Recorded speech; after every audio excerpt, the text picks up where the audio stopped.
Isang mapagpalang araw po sa ating lahat.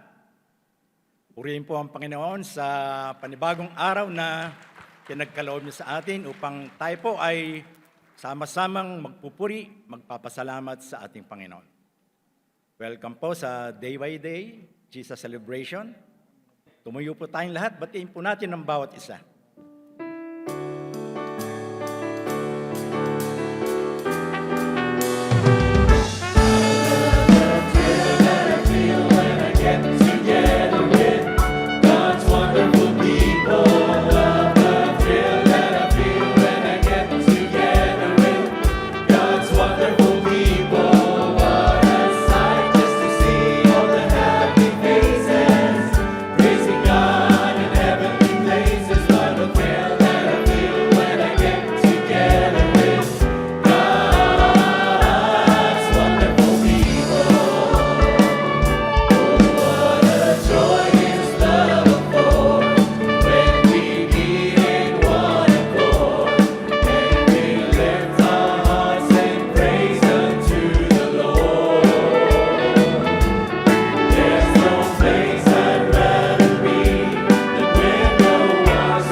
Exalt you, my God, my King. I will praise your name forever and ever. Great is the Lord and most worthy of our praise. Tayo po ay manalangin. Dakilang Diyos, aming Ama. El Elyon, kataas-taasang Diyos, aming manlilika, aming Amang mapagmahal. Hari ng mga hari, Panginoon ng mga Panginoon. Narito po kami sa inyong banal na presensya, nagpapasako, nagpapakumbaba, humingi ng iyong awa sa lahat ng aming pong mga nagawang kasalanan. In 1 John 1:9 it says, if we confess our sins, you are faithful and just to forgive us and cleanse us from all our unrighteousness. Salamat po sapagkat kayo ang aming Diyos na mahabagin, Diyos ng pag-ibig. Salamat po, Panginoon, sa inyong mga biyayang pinagkakaloob sa amin. Salamat sa inyong kabutihan. Kayo po ang aming mabuting pastol. Kailanman di kami nagkulang. Sa piling niyo, O Diyos, panatag ang aming kalooban. Sa kabila ng mga problema at mga alalahanin, kayo po ang aming nasusumpungan. Kayo ang aming kapayapaan. Kayo ang aming pag-asa. Kayo lamang po, O Diyos, ang aming itinataas sa bulwagang ito. Maghari ka sa aming mga puso. Kasihan niyo kami sa aming pagsamba.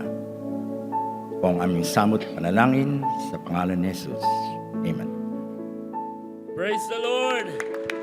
This is the day that the Lord has made. Let us celebrate, rejoice, and worship our God. Let us Let's welcome the Lord's presence with songs of praise. Praise the Lord, oh my soul. Praise the Lord, oh my soul. Praise the Lord, oh my soul. Praise the Lord, oh my soul.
Diyos na buhay, pinupurihan ka namin, Panginoon. Sa inyo namin itinutuon ang aming mga oras sa sandaling ito. Sa inyo lamang, Panginoon, ang aming pagsamba. Inaalay namin sa inyo ang lahat. Lahat, Panginoon. Nababagay sa inyo ang mga papuri ng inyong mga anak. Panginoon, patuloy kami at hindi kami titigil na magpasalamat sa inyo. Papurihan ka, sambahin ka. Dahil kayo ang tunay na Diyos, hindi nagbabago noon, ngayon at kailanman. Dalangin namin sa mga sandaling ito, patuloy kayong manahan sa aming mga puso. Kayo, Panginoon, ang siyang maging aming liwanag sa aming mga panalangin, Panginoon. Kayo po ang tumutugon. Mga pangangailangan namin ay binibigay niyo. Salamat din, Panginoon, sa mga panalangin na hindi pa natutupad. Dahil alam namin lalo, Lord God, na kayo ang nangunguna sa aming buhay. Mas alam niyo kung ano ang nararapat para sa amin. Dalangin namin, Panginoon, na namanahan kayo sa aming puso at gabayan kami sa araw-araw.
Jesus, you are our Lord and Savior. Lord God, kayo po, Panginoon, ang aming lamang tinataas sa kalagitnaan ng aming pagsasama-sama sa lugar na ito.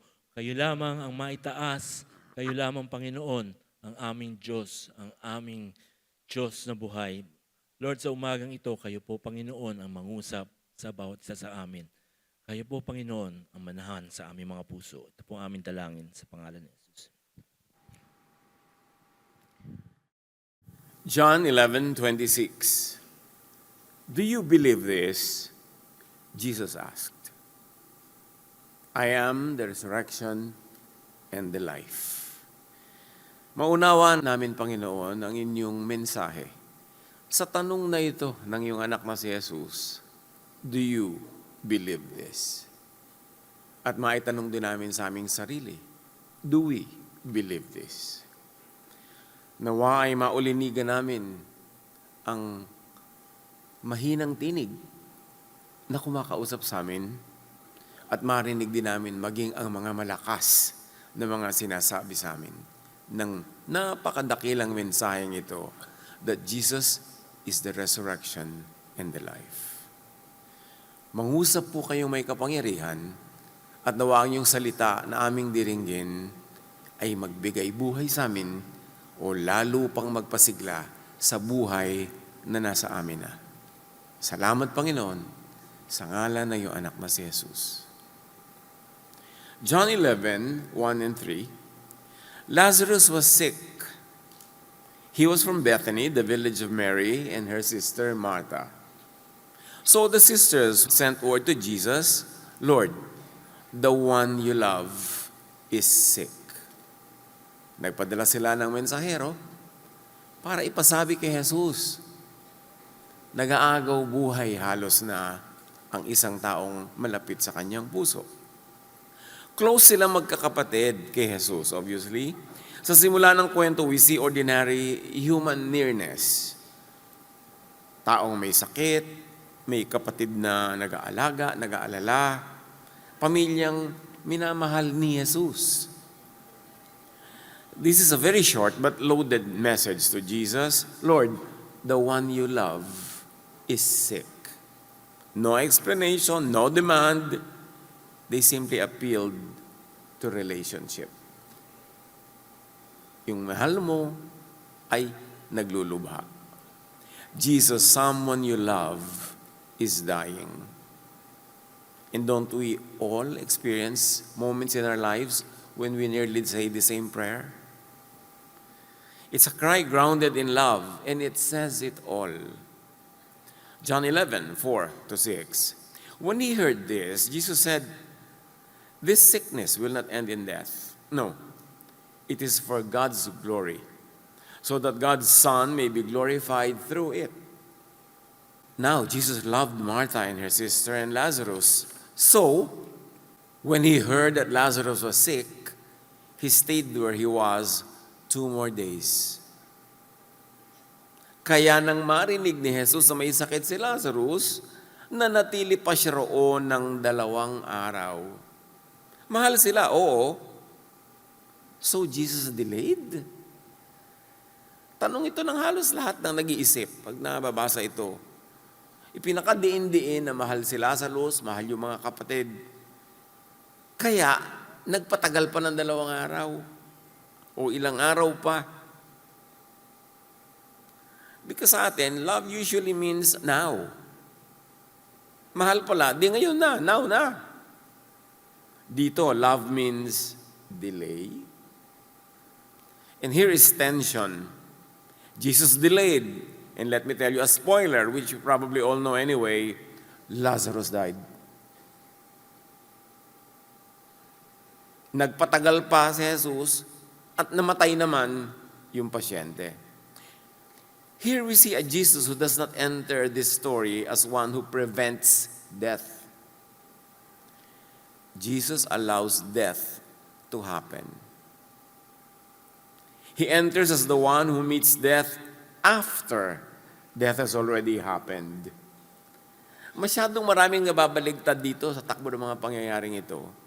Kumisan lang sa dalas na nating narinig at sa dami na ng paulit-ulit na interpretation nating narinig ay hindi na tayo sensitive sa mga kabalintunaan, sa mga ironies that are in this very narrative. Here we see that Jesus will not define life as merely escaping death, as we usually define life to be. Jesus will define life in the presence of death, after death, at the door of the tomb, after human hope has already run out. Doon niya ipapakita ang life. Sa kamatayan, matapos mamatay, sa pintuan ng libingan, kung kailan naubos na lahat ng pag-asa dahil patay na. Now, before Jesus says, I am the resurrection and the life, the story first gives us this sequence.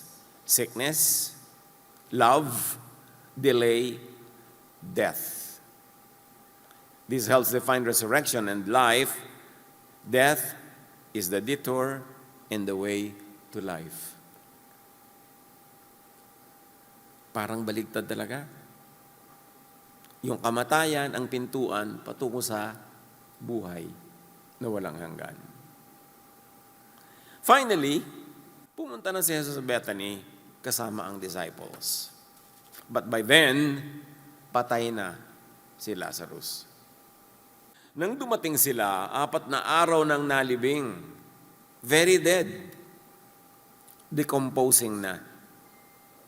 Dahil nagpatagal pa siya ng 2 araw, pagkatapos ay naglakad pa sila, kaya inabot na ng 4 na araw total.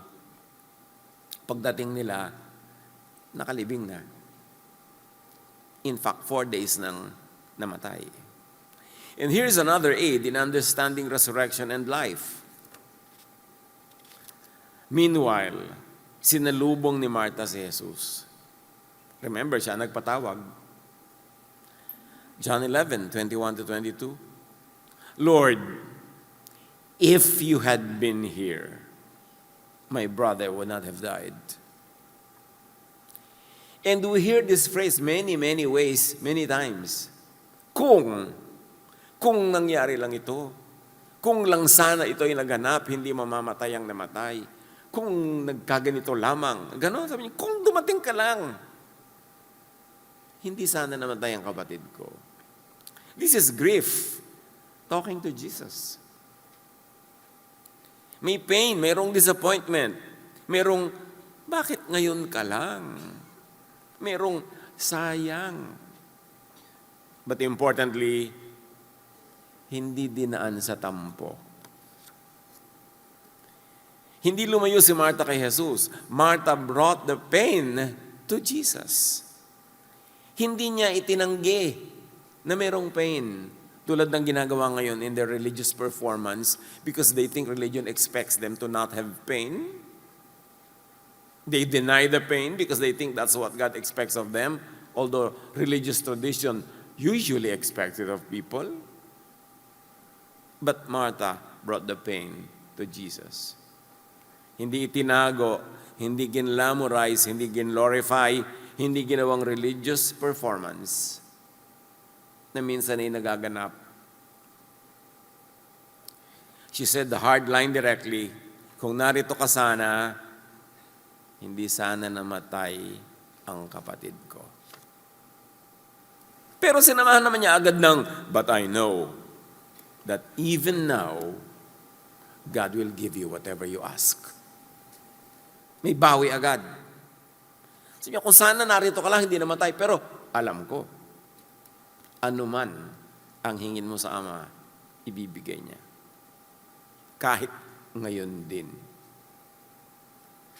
That even now phrase is important. Hindi na before death, hindi na while Lazarus was still sick, hindi na habang may chance pa, even now, napatay na. 4 days na. Too late na sa human timeline. Martha still leaves room for Jesus. Na walang too late. Late, yes, but never too late. Late by the standards of people, But Martha gives Jesus that elbow room to move. Tinawag ni Martha si Mary na naiwan sa bahay muna, pero sinalubong kasi ni Martha si Jesus sa daan. At dumating si Mary, lumapit, lumuhod sa paanan ni Jesus. At gayon din ang sinabi, kung dumating ka lang agad. John 11:23-25, Jesus said to her, your brother will rise again. Martha answered, I know he will rise again in the resurrection at the last day. Jesus said to her, I am the resurrection and the life. The one who believes in me will live even though they die. Tama ang sagot ni Martha. I know he will rise again in the resurrection at the last day. May doctrine si Martha. At yun ang doctrine na pinanghahawakan nilang mga mananampalataya noong oras na yun, noong panahon na yun. Naniniwala sila sa resurrection someday.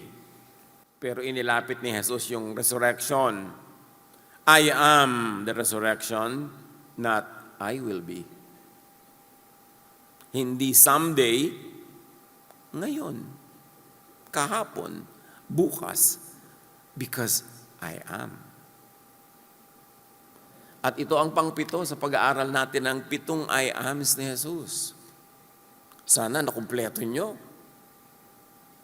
7 yan eh. Ito yung crowning glory of the I ams. From future event to present person, that is the resurrection according to Jesus. According to the Jewish belief, resurrection at the last day, far away. But Jesus says, no, I am the resurrection and the life. Dito lumalim ang meaning. According to Jesus, resurrection is not merely a doctrine, a date, or an end-time event. Resurrection is not only something God will do later. Kaya panahon para mag-calibrate tayo ng paniniwala at pagkakaunawa natin, ano ba yung resurrection? Dahil si Martha, meron siyang belief. Sabi ni Jesus, not future, I am the resurrection. Resurrection is standing now before Martha, Jesus Himself. Si Jesus ang resurrection, hindi date, hindi calendar time, hindi future event, hindi religious ritual. Si Jesus mismo ang muling pagkabuhay at ang buhay na walang hanggan. So, paano mo ilalagay yung buong ideya na yun sa isang tao na si Jesus? Yun ang sinabi ni Jesus. Kaharap mo ngayon ang resurrection. So, ang tanong ay mas malalim. Hindi lang naniniwala ka ba na may resurrection someday? Kundi, do you believe that Jesus Himself is the resurrection and the life now? Yan ang malaking lundag mula sa isang luma at matandang pagkakaintindi sa pagpaintindi ni Jesus right then and there. Na, eto, ngayon. Jesus moves resurrection from event to person, to Himself. From future to present. Ongoing present, perfect tense. Jesus moves resurrection from the last day to now. How will that affect your view of death? How will that affect your feelings for the dear departed? How will that affect your many concerns and worries about death that will yet happen? So ano ang effect nito kay Martha at Mary sa lahat ng namatayan at naulila? Tulad natin, na siguradong meron naman tayo ng minamahal na nauna na sa atin. Hope is not only far away, it is not one day. Hope has a face, a voice, Hope comes near, abot kamay. Hope, life, and resurrection is Jesus now. How would you take that? How would you have to rearrange your mental structures, your beliefs, behavior, your fears, and emotions, centering Jesus as eternal life? Now, yung sinabi ni Jesus na now, plus or minus 2,000 years ago na yung sinabi. Hindi ang tagal ng effective dapat yon. Effective ba sa atin? O nakakulong yung isip natin sa isang makalumang pananalig na tulad ni Martha. Sabi niya, alam ko, mabubuhay siyang muli. Doon sa malayo pang end time. Sabi ni Jesus, anong end time pinagsasasabi mo? Ako ang buhay na walang hanggan. Martha's belief was real, but it was still incomplete. It needed to be Jesus-filtered, updated to Jesus' full revelation, tulad ng sinabi ni Jesus sa harapang yon. So kung tinanggap yun ni Martha, which we believe she did, at hopefully, nang marami pang ibang nakarinig, na-update ang kanilang pagkaunawa sa eternal life. Na i-attach nila kay Jesus sa ever-present time frame ang eternal life. Napakalaking kamandag ng kamatayan ang matatanggal pag naunawa ito. Now, many Jews believed that at the end of the age, God would raise the dead and set everything right. Although many Jews also did not believe in this. Kung akala natin, yung mga Jews ay isang pananalig, one solid faith and statement of faith. No.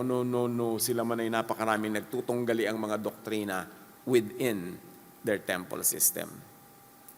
So maraming naniniwala na mabubuhay ang mga hinirang sa end time na tinatawag. Pero sinabi ni Jesus, ako ang pagkabuhay na muli. At kaharap mo ako ngayon. Naniniwala ka ba dito? Hindi lang naniniwala ka ba na may buhay na walang hanggan, kundi naniniwala ka ba na ako ang buhay na walang hanggan ngayon na? Martha was not wrong. Merong resurrection. But her hope, like the hope of many, was still far away. That belief can comfort a bit, but it can also leave the grieving heart suspended. Yes, nakakabigay naman ng ginhawa sa puso na pag may namatay sa iyong kang mahal sa buhay, ay alam mong, ay balang araw, kakaroon din siya ng buhay na walang hanggan. May konting comfort, pero dapat aminin na napakalaki pa ng natitirang darkness in some corner of the heart. Kasi, kailan pa yun? Kailan pa mangyayari? Nasaan siya ngayon? Anong nangyayari sa kanya ngayon? Yung ganun mga agam-agam, lalo sa isang minamahal. So obsolete na by then, yung sa oras na yon, ang understanding niya. Ang atin, kumusta ang understanding natin sa buhay na walang hanggan? So Jesus moved resurrection from a distant schedule to His own present person. From life will return someday to life is already present in me. I came that you may have life and have it abundantly, and if we're going to add, have it now, not in some future promise, now. Jesus is recentering the old belief. He is taking a true but incomplete hope and bringing it, completing it in Himself. Martha says, I know resurrection will happen at the last day. Ang tagal pa. Jesus in effect answers, resurrection is standing before you now. Life is present wherever I am present. Do you believe in this? Do you believe in me? If you believe, therefore I am in you, therefore life is in you now. Na Jesus filter, na redefine, na update ang resurrection and life sa encounter na yon. Now we know that Lazarus needed to die for all of this to be understood properly in sequence. Kasi kung dumating si Jesus sa maaga, hindi namatay, o di wala nang usapan, wala tayong nalaman.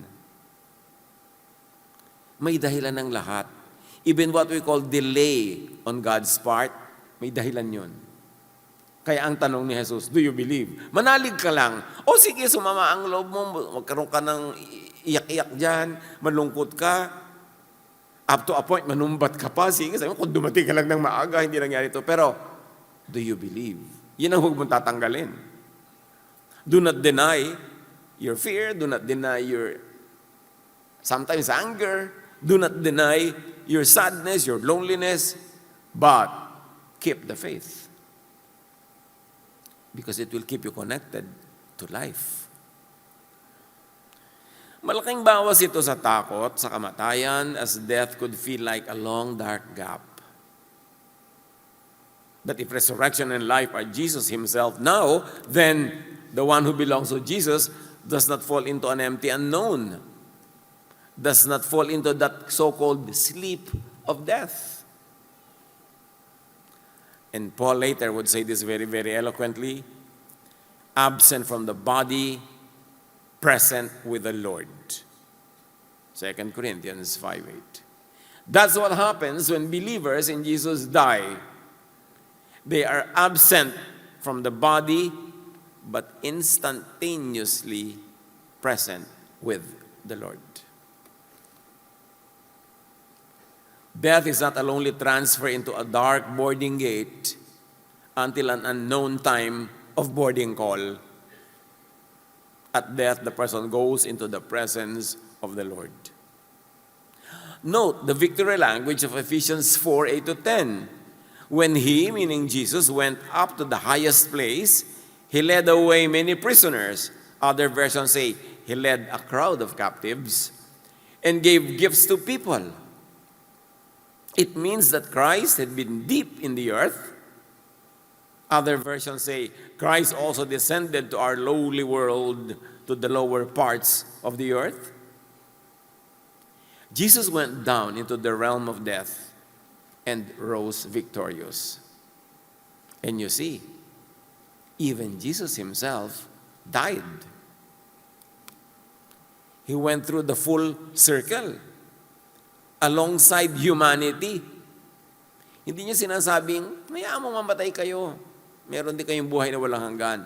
Siya man dumanas ng kamatayan dahil yun ang ruta patungo sa eternal life. At siya ang tunay na naghawi ng daan para yun magbukas.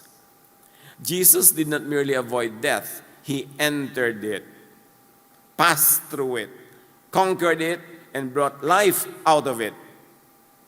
Note why Lazarus was allowed to die and why we all should allow death to happen. We delay it hanggang pwede. Pero kung nangyari na, like what I always tell and ask people who are bereaved, mga namatayan, tanggapin nyo na. Kasama yan sa divine plan. Ganyan talaga ang dadaanan natin. At hindi nyo lang tatanggapin, release the departed. Bumitaw na kayo in some ways para tuloy-tuluyan ng ma-usher yung Espiritu into eternity. Huwag nyo nang pigil-pigilan. Ang Diyos na ang kumilos. Payagang mangyari ang dapat mangyayari. Kayo ba ngayon meron pang mahal sa buhay na hindi nyo pa nire-release dahil sumakabilang buhay na? Hindi natin sinasabing kalimutan na, talikuran na, huwag nang isipin, kundi release in the heart. Ibigay na talaga sa Panginoon. Huwag nang pigilan pa. Hindi naman sa masama mapupunta eh. And besides, pumunta na. Absent in the body, present in the Lord. Yes, be sad.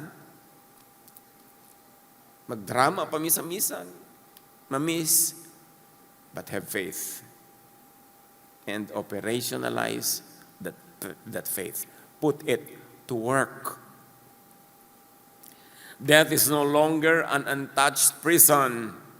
Jesus had entered it. He has passed through it. Jesus has opened the way beyond it. Kaya dapat nating isipin, ano pa ba naman talaga ang isasama ko ng loob? Nakahiram tayo lahat ng buhay, magkakaibang haba lang in terms of minutes and hours, pero may eternal life sa Panginoong Jesus. That is why Paul can later say, "Where, O death, is your victory? Where, O death, is your sting?"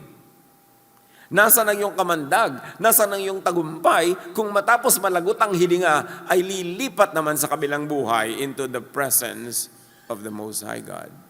Where is your victory? 1 Corinthians 15:55. Siyempre, death still hurts.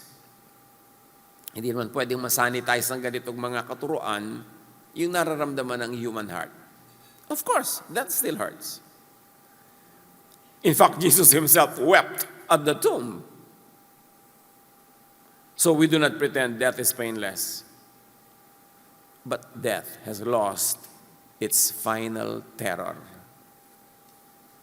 Pag nauunawa natin ang dapat maunawa sa turo ni Jesus. Its sting is no longer absolute. Its victory is no longer final. And the one who belongs to Jesus is not abandoned in death, but held by the Lord of life. John 11:25-26, Jesus said to her, "I am the resurrection and the life. The one who believes in me will live even though they die. And whoever lives by believing in me will never die." Do you believe this? A most important teaching to embrace, to accept, to subscribe to live by. The one who believes in me will live even though they die physically. Whoever lives by believing in me will never die spiritually. Dito lumilinaw why Jesus allowed Lazarus to die. It is for God's glory, sabi niya, so that God's Son may be glorified through it. Mahirap maintindihan to habang hilam yung mata mo sa luha. Pero matapos na humupa ang damdamin, paanda rin ang utak, ang puso, maiintindihan. To explain death, to explain what happens at death, and what does not happen, napakahalagang maunawa yung kwentong ito. Like the man born blind, personifying humanity na binigyan ni Jesus ng paningin, now Lazarus dies, at siya'y bubuhayin muli ni Jesus. Lazarus also personifies all believers. Itong mga taong ito na ating namimit sa mga encounters with Jesus, hindi lang sila totoong tao, kundi sila man ay sagisag din ng buong sangkatauhan. There is a part of us in Lazarus. There is a Lazarus in each one of us. Dito lalong lumilinaw ang definition of life according to Jesus. Life is not merely breathing. Life is belonging to Jesus. So humihinga ka matindi, you belong to the same Savior and Lord. And resurrection is not merely a future event after death, as Jesus had clearly stated. Resurrection is the life-giving power of Jesus already meeting people before death, at death, and beyond death. So when Jesus says, "Do you believe this?" He is asking, Do you trust me as the life that death cannot defeat? Do you trust me as the life in you now? John 11:33-35. When Jesus saw her weeping, and the Jews who had come along with her also weeping, he was deeply moved in spirit and troubled. "Where have you laid him?" he asked.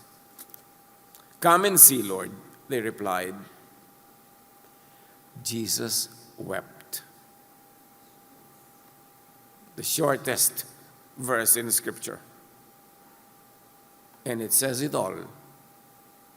It's a very long testimony. Jesus wept. Before he calls Lazarus out, Jesus first enters the sorrow of those left behind. And this is the very concept of our pakikiramay. We enter the sorrow of the mga namatayan.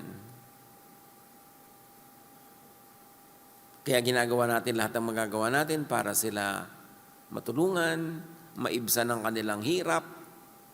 Ito man ay hirap ng loob, hirap ng bulsa, hirap ng resources. Dahil gusto mong pumasok sa kanilang napasok na lungkot, nakikiramay ka.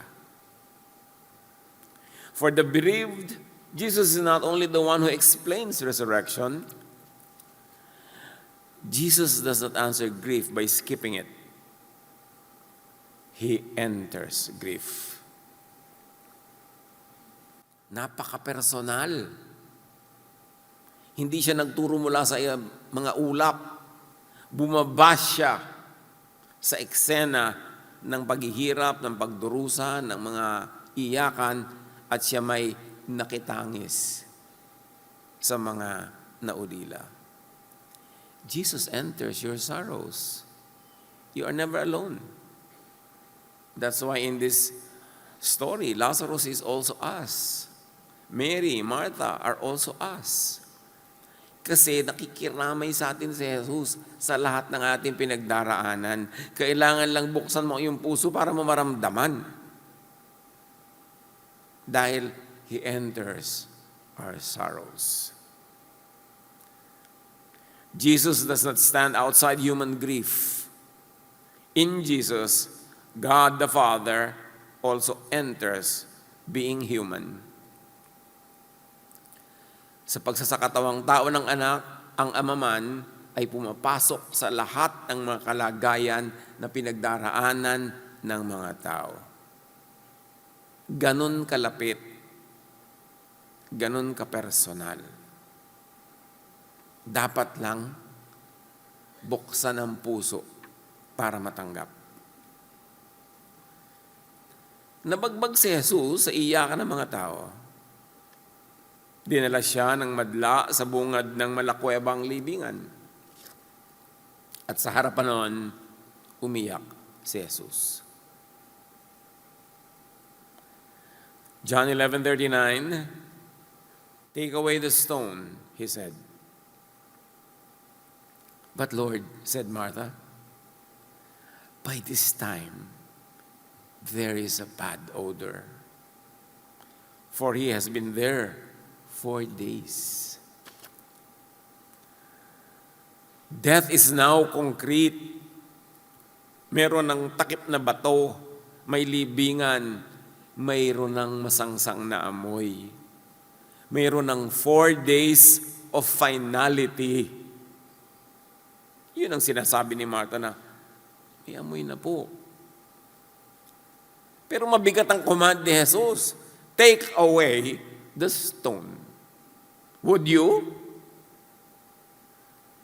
Kaya ang tanong niya do you believe this?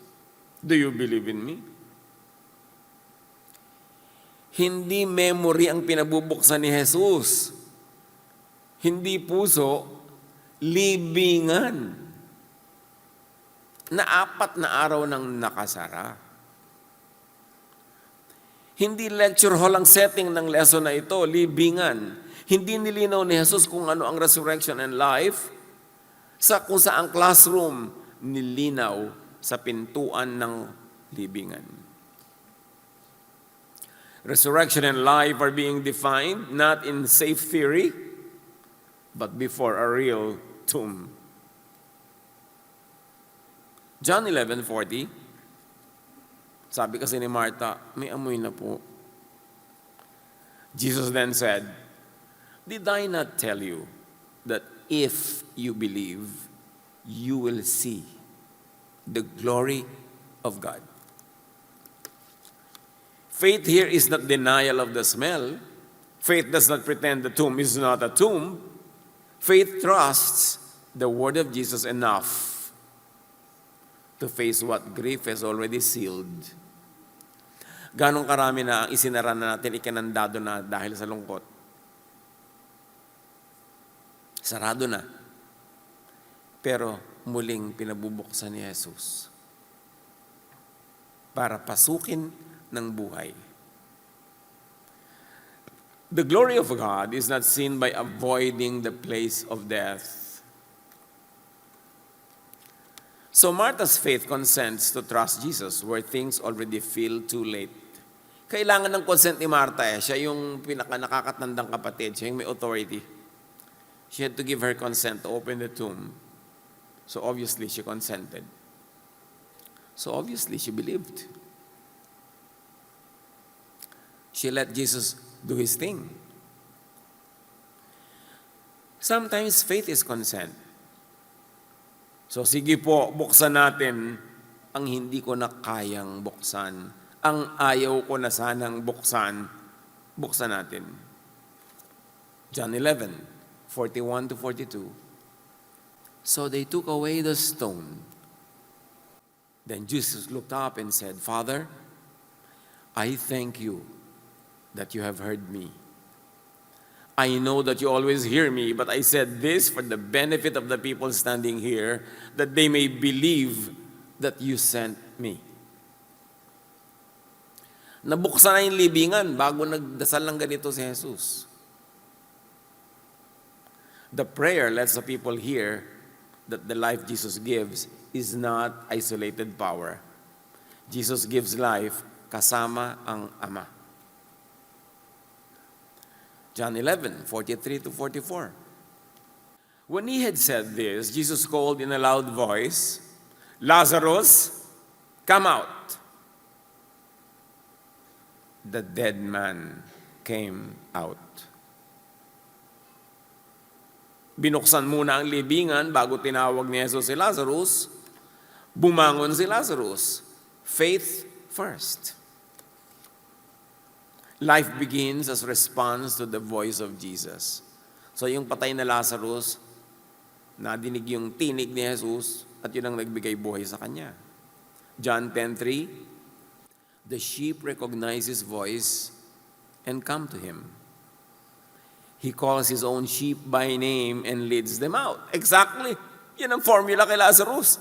He calls his own sheep by name and leads them out. Sabi, "Lazarus, come out." John 11:44, his hands and feet wrapped with strips of linen and a cloth. Lumabas yung patay pero nakabalot pa sa tela. Kasi binabalot nila ang bangkay. Yung mga takip sa mata, parang kamukha ng mga Egyptian mummies, may mga balot. So lumabas, pero nakabalot pa. So there was a cloth around his face. Jesus said to them, "Take off the grave clothes and let him go." Binangon na nga ni Jesus mula sa kamatayan, ba't hindi na lang siya rin ang tagtanggal ng tali? Ba't kailangang merong audience participation? The community helps remove what still belongs to death. And you know what lesson it brings to us? This is what the Jesus community does. Na mga binubuhay ng Diyos mula sa kamatayan, mula sa spiritual kamatayan, mula sa madilim na kahapon, ang susunod na kabanata ng pagbibigay ng kumpletong buhay sa Kanya gagawin ng church, ng community. Magtutulong-tulong ang bawat isa para tanggalin ang mga tali ng kamatayan. It's a community effort. That is release. The Jesus release. So sa atin, at maging sa kanila noon, what can still look like grave clothes? Yung bang mga tali ng former death, nasa Panginoon na pero meron pang ganitong tali-tali. Fear ba? That still wraps the mind? Shame? That still covers the face? Old labels? That still bind a person sa kanyang nakaraan? Old habits? Na pumipigil pa sa kanya para magkaroon ng real full life as promised and as delivered. Old religious burdens, mga religious beliefs, practices na hindi naman galing kay Jesus na nagpapahirap ng buhay at nagtatali sa iyo sa iyong former life. Lahat yun yung mga tali, sabi ni Jesus sa mga tao, magtulong-tulong kayo, kalagan nyo. Tulong-tulong tayo dapat sa pagkakalag sa isa't isa. Hindi sa pagbabalik ng tali. Hindi sa pagtulak sa kanya muli sa libingan at takpan siya uli doon tulad ng ginagawa ng maraming relihiyoso. Dapat tulong-tulong. The work of the community of Jesus is to help remove what still binds and let the revived man go. Hindi siya ikinulong ni Jesus sa kuweba, ako bumuhay sa iyo, akin ka na, member na kita. Diyan ka na lang, kokontrolin kita, may tali ka pa rin. Pinakalagan nga eh. Kasi kasama nung buhay na ibinibigay, freedom.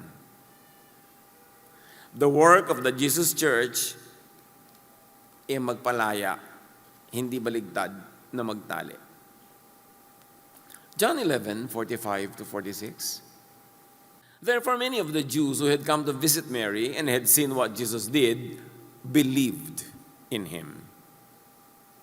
But some of them went to the Pharisees and told them what Jesus had done. Lahat ng magagandang kwento ay may kontrabida. Bumago na nga yung 4 na araw ng patay. Pero ang news ng mga ito, puntahan sila sa mga Pharisees, binuhay. Anong gagawin natin dyan? Life can be welcomed or life can make people uneasy. May mga ganong reaksyon talaga. Pag mayroong nagkaroon ng bagong buhay sa Panginoon, mayroong mga na-uneasy. Ayaw nila ng ganong mga pangyayari. Gusto nila to keep you dead, to keep you under control, to keep you na may mga tali, at keep you na nakakulong sa isang kuweba. So John 11:47-48, then the chief priests and the Pharisees called a meeting. If we let him go on like this, everyone will believe in him. Mawawalan tayo ng members. Their concern, loss of followers and control. Ni katiting hindi nila ipinagdiwang na may nabuhay. Hindi man lang na-inappreciate yung buhay na walang hanggan na hindi na kailangan hintayin pa sa malayo, eto na. Ang inisip nila, turf, territory, control. People can see life and still become afraid of what that life will disturb. Can you welcome what life changes? Itanong natin sa atin yan. Sa atin, kung may nagkaroon ng ganyan, are we going to welcome life? O gusto natin manatiling patay, nakatali, nakalibing ang isang tao, isang bagay, isang alaala? John 11:53. So from that day on, they plotted to take his life. Nagbalak na sila mula pa noon na patayin si Jesus. Jesus gives life, and some begin to plan death. At ginagawa pa rin yan ng mga modern-day Pharisees sa mga modern-day followers of Jesus. Kung hindi man si Jesus ang mapatay nila, gusto nila patayin yung mga ibang sumusunod kay Jesus. Buhay na buhay pa rin yung tema na yan. John 12:10-11. Then the leading priests decided to kill Lazarus too. For it was because of him that many of the people were leaving them and believing in Jesus. So hindi na lang si Jesus ang papatayin. Patayin na lang nating muli si Lazarus. Lazarus has become visible evidence of what Jesus gives. Kasi buhay pa lang ng mga ganitong tao, witness na. So kailangan ma-silence yung witness. John 11, 25 to 26, I am the resurrection and the life. Do you believe this? Hindi lang naniniwala ka ba sa resurrection someday, kundi magtitiwala ka ba kay Jesus as life now, even where life feels too late. Walang too late. At hindi lang yung biological life ang pinag-uusapan natin ngayon, mga kapatid. We are now expanding the application to whatever life means to you. Walang too late kay Jesus. Kahit 4 na araw ka nang nakalibing, pwede ka pang ibangon. Magtiwala, manalig. Jesus asked the community to unwrap and release. Jesus lets people choose whether they will welcome life or protect what life disturbs. When Jesus asks, do you believe this? He is not asking for a cold answer to a doctrine. That you say, yes, Lord, amen. No. He is asking, will we trust Him as the life that reaches even the places we thought were already sealed? Tulad ng isang libingan. Turuan niyo po kami, Ama, nahanapan ng kahulugan sa aming personal na buhay ang mga napakagininto ang aral ng kwentong ito. Turuan niyo po kaming pahalagahan ang kahulugan ng buhay na narito na ngayon na available. Turuan niyo po rin kami, Lord, ay apply ang mga katuruan ito sa pakikitungo namin sa aming mga kalungkutan, pangungulila at pagluluksa. Maging sa aming mga personal na takot sa mga darating pang kamatayan ng iba o kamatayan namin. Enlighten us what it means. And teach us to ask ourselves, do we believe? Pagbulay-bulayan natin, mga kapatid, sa tahimik na pananalangin, ang kahulugan nito sa ating mga personal na buhay.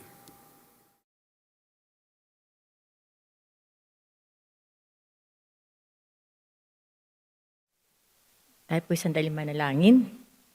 Heavenly Father, our Most High God, we thank you for giving us your Son Jesus, the resurrection and the life, the great I am. Thank you, Lord, that through His death and resurrection, we were then resurrected and restored. Salamat po, Panginoon, sa ngayon pa lang ay mayroon na kaming buhay na masagana at buhay na walang hanggan. Sa ilang sandali na ating katahimikan, patuloy po nating papurihan at manalangin sa ating Panginoon. Dumulog po tayo sa sandali sa Kanya at bigay natin panalangin. Aming Diyos, patuloy po kami nagpapasalamat sa inyong patuloy na pangangalaga at pagpapala sa amin. Gayon din po kami nagpapasalamat sa pagkakataon na kami po ay makakapagloob ng aming mga handog na aming ipagkakaloob na may galak at katapatan sa pangalan ni Jesus.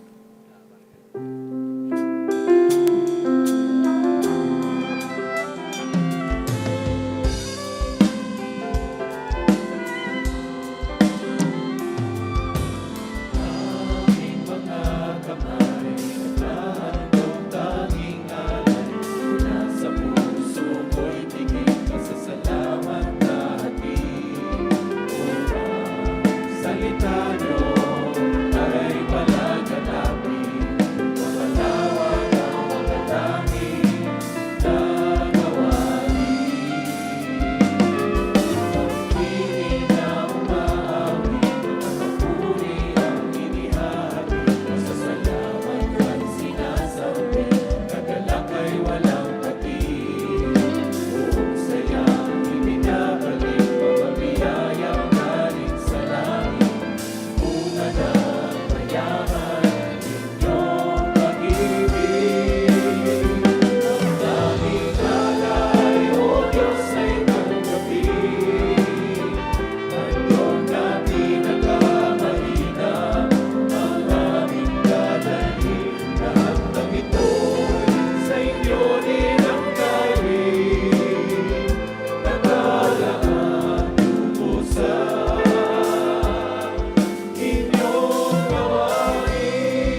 Ang katatapos pong mensahe ni Kuya Ed Lapis ay pinamagatang, I am the resurrection and the life.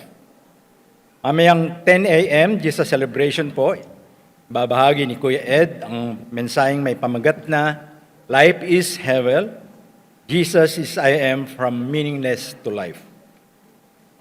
Ngayon naman po ay hinilingan natin ng ating mga kapatiran na first-time attendees, guests, at mga balikbayan na tumayo upang kayo po ay aming makilala.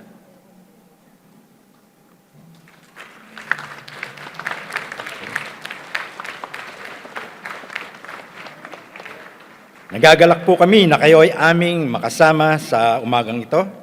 Pagkatapos po ng ating pagtitipon ay magkita-kita tayo sa lobby. Sasamahan po kayo ng ating mga usherettes sa day-by-day mabuhay lunch. Tayo po ay magsasama-sama sa Grand Bulwagan ng Panginoon, one Sunday every month. Sa iba pong mga linggo at maging sa ibang mga araw, tayo po ay inaanyayang dumalo sa ating mga mini bulwagan worship gatherings. Mari po tayong kumuha ng kopya ng mga detalye at schedules ng mga mini bulwagan sa ating pong paglabas. Pwede rin po tayong makilahok sa face-to-face adult Bible classes once a month sa second floor ng ating bulwagan ng Panginoon dito sa PICC, alas 8 po at alas 10 ng umaga ang ating mga klase. Maaari rin po tayong dumalo sa Jesus Nest series, kaliwanagan classes para sa mga gusto ng deeper lessons at interested po para makilahok sa ministry ito. At mayroon din tayong peer groups, kagaya ng youth, men, women, at seniors. Ang ating children Bible classes ay may 2 pong klase, isang alas 8 po at alas 10 ng umaga sa second floor ng ating bulwagan. Ang level 1 po ay para sa mga 4 to 7 years old, level 2 ay 8 to 12 years old, at level 3 po, 13 to 16 years old. Mag-register lang po sa ating day-by-day education ministry table sa ating pong paglabas. Makilahok din po tayo sa ating day-by-day sambahay, a weekly gatherings in a home or small group, Jesus study and fellowship. Para sa mga detalye, bisitahin ang sambahay table sa ating pong lobby. Join the Kaloob Philippine Music and Dance Ministry.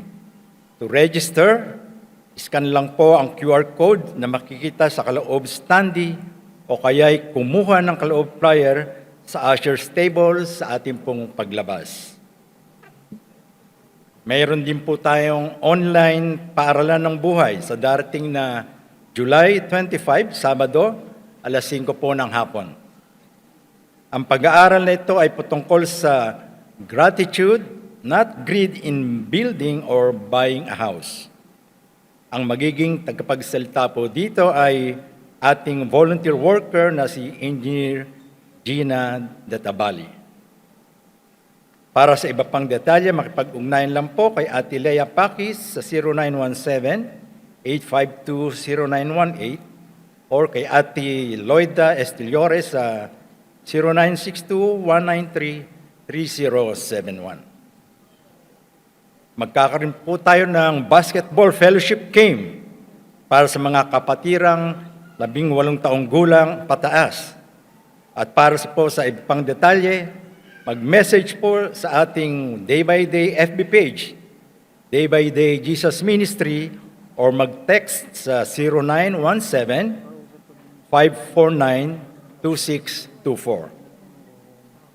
Para po sa updated schedule ng ating mga gawain, bisitahin po natin ang ating official Day by Day Facebook page, Day by Day Jesus Ministry. Magkita-kita po tayo muli sa ating Jesus Celebration sa August 16, 2026, dito rin po sa Bulwagan ng Panginoon, PICC.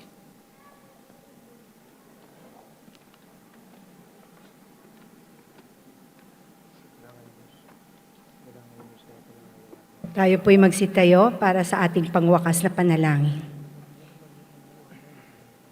Sa mga sandali pong to, nais ko pong ilapit natin ang ating mga pasasalamat, ang ating kahilingan sa ating Diyos amang nasa langit.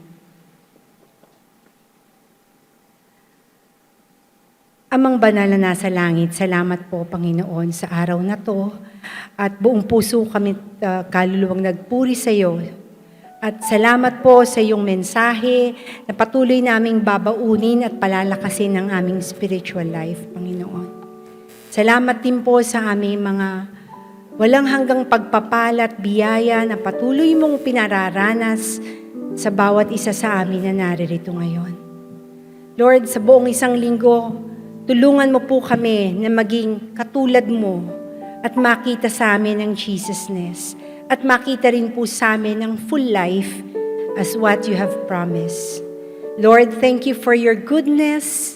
Thank you for your faithfulness. In Jesus' name we pray.